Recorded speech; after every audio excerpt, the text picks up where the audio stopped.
Hey, man. Did you know that battery maintenance can extend the life of your golf cart battery, and it can extend the life of the golf cart itself? In this video, you'll learn how to effectively test the batteries in your golf cart to ensure the top condition of your batteries, and you can get maximum longevity out of them. Now, one thing here, if you look at the batteries here, you can see that there's water on the batteries. All right, and what that's a sign of is either two things: overfilled. Open up, son. Either the batteries are overfilled, or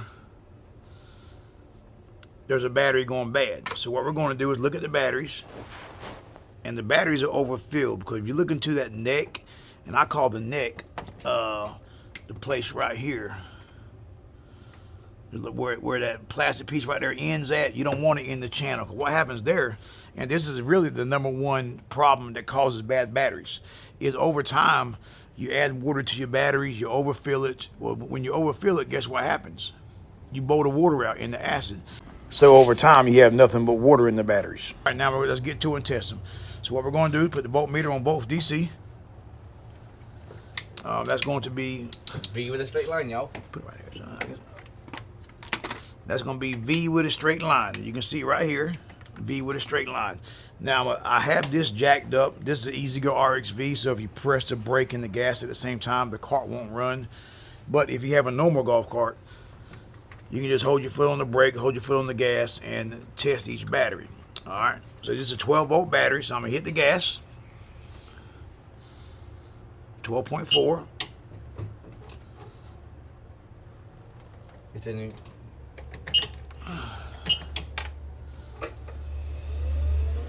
You can see 12.3. All right. Let's go to the next one. Now, if you're doing this in your regular golf cart and your foot on the brake, let go of the foot of the brake and let go of the gas between each battery test. You don't want to hold the gas down the whole time, because you'll burn the controller up. Now we're going to battery 2. And we see 12.3. Now, you should see all of them within that same range. If you see one of them that's significantly lower, there you go, right here. All right, you can see battery number 3 has 11.87 volts. So right there, you're already a half a volt less. Hitting the gas, and you can see 11.5, 11.4, 11.3, steady dropping. All right, so that right there is going to be our bad battery. Now, so the average is 11.8, 11.8, 10.5. So the 10. Now here we got 12.4 on the back battery. All right, that's a good battery there. Now, the way you want to test them is, notice here, is you want to put the red lead on the positive of each battery and the black lead on the negative. Now, you see how your voltmeter says 12.4 volts. Now, turn your leads around, Jerry. Now, if you put the black on the red and the red on the black, it don't matter.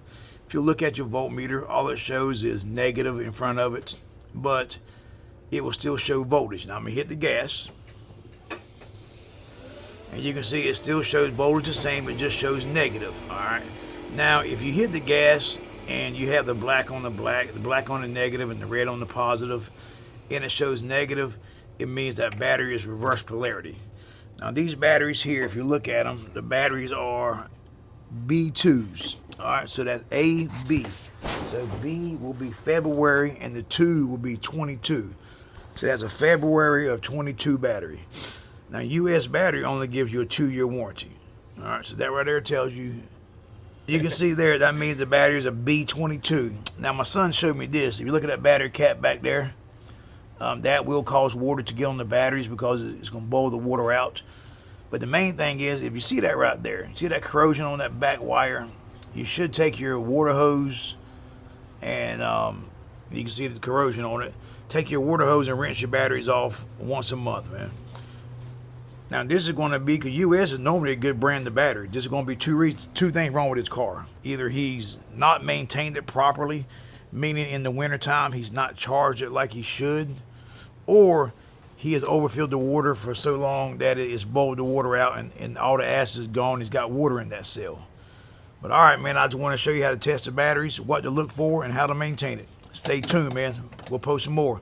But the main thing you want to remember is, watch my next video, man. I have some good ones coming out. Have over 100 of them on schedule to be coming out. If you want to get early access to them, become a member, man. But the number one thing is, Watch my channel number 2. Hey, hey, hey.